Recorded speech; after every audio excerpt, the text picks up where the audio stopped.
Здравствуйте, смотрите в сегодняшнем выпуске.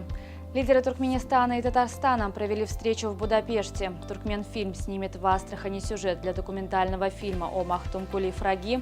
Борцы из Туркменистана выиграли 3 медали на международном турнире и другие новости.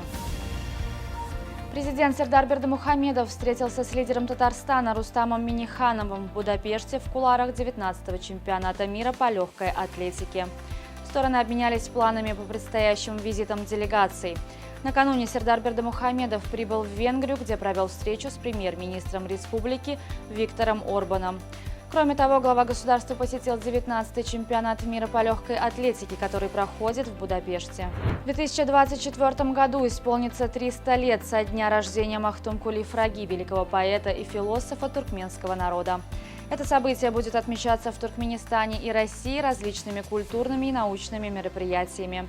Одним из мест, где почтят память поэта, станет Астраханская область, куда приедет съемочная группа объединения «Туркменфильм» имени Огусхана, которая подготовит материал для документального фильма о Махтумкуле Фраги. 7 новых средних общеобразовательных школ и 4 детских сада будут торжественно введены в эксплуатацию в Ахалском вилаяте 1 сентября. В школах Ахала уже трудоустроено более 10 тысяч учителей. В детсадах работают более чем 1500 воспитателей. Середина августа – самый разгар пляжного сезона на туркменском побережье Каспия в национальной туристической зоне Аваза. Каспийское море летом прогревается до плюс 24 градусов. Теплое море притягивает все больше желающих комфортно отдохнуть. На Авазе для отдыхающих работают парки, аттракционы, спортивные площадки, яхт-клуб, кафе и рестораны. Вечерами на площадках курорта проходят концерты и представления. Возгорание смартфона – явление редкое, но опасное. Существует несколько проблем, которые потенциально могут привести к тому, что батарейка смартфона может загореться. Самая распространенная причина – физическое повреждение оболочки аккумулятора. Чаще всего это происходит вследствие регулярных падений телефона.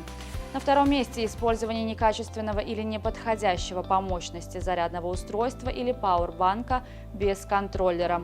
К порче аккумулятора приводит перегрев смартфона под прямыми лучами солнца. К счастью, смартфоны редко горят по-настоящему.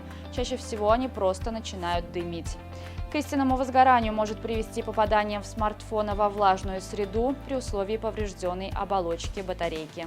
На территории древнего города Карфаген был найден золотой клад, возраст которого археологи определили в 2300 лет. Так как клад был найден на месте древнего святилища, был сделан вывод, что ценности предназначались как подношение богам. Кроме нескольких золотых монет диаметром по 2,5 см, археологи обнаружили надгробные плиты и урны с останками жертвенных животных и людей. Монеты, скорее всего, оставляли богатые жители Карфагена главным божествам. Карфаген, основанный примерно за 900 лет до новой эры, был одним из культурных, экономических и политических центров античного мира. В настоящее время Карфаген находится на территории государства Тунис. С 21 августа по 2 сентября в Ашхабаде проходит первый и второй модуль тренерского курса Азиатской конфедерации футбола по программе лицензии ПРО. Это самая высокая тренерская категория, которая дает право тренировать профессиональные футбольные команды. На курсе участвуют 15 местных тренеров, представляющих клубы чемпионата страны и национальную сборную. Они изучают теоретические и практические аспекты футбольной игры под руководством инструктора УЕФА. С 11 по 17 сентября в Шымкенте пройдет финальный этап чемпионата Азии по теннису среди детей до 12 лет, в котором примут участие и спортсмены из Туркменистана. Этого права юношеская команда добилась впервые, заняв 2 место на завершившемся в июне этого года в Ашхабаде квалификационном центрально-азиатском турнире. На днях председатель Федерации тенниса Туркменистана Изиз Довлетов принял участие в семинаре для руководителей по развитию тенниса в Азии, который проходил в Куала-Лумпуре.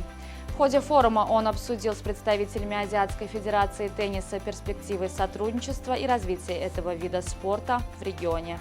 Туркменские борцы вольного и греко-римского стилей показали отличные результаты на международном турнире в Бухаресте. В вольной борьбе два туркменских борца поднялись на пьедестал почета. Довлет Мурат Оразгалыджев стал чемпионом в весовой категории до 92 килограммов. А Гурбан Муратов Эсбердыев занял второе место в весе до 79 килограмм. В греко-римской борьбе еще одна золотая медаль досталась Умыту Дурдыеву, который выступал в весе до 55 килограммов. На сегодня это все. Желаю вам хорошего завершения дня. Увидимся завтра. И не забывайте, что Туркменпортал ваш самый надежный источник новостей.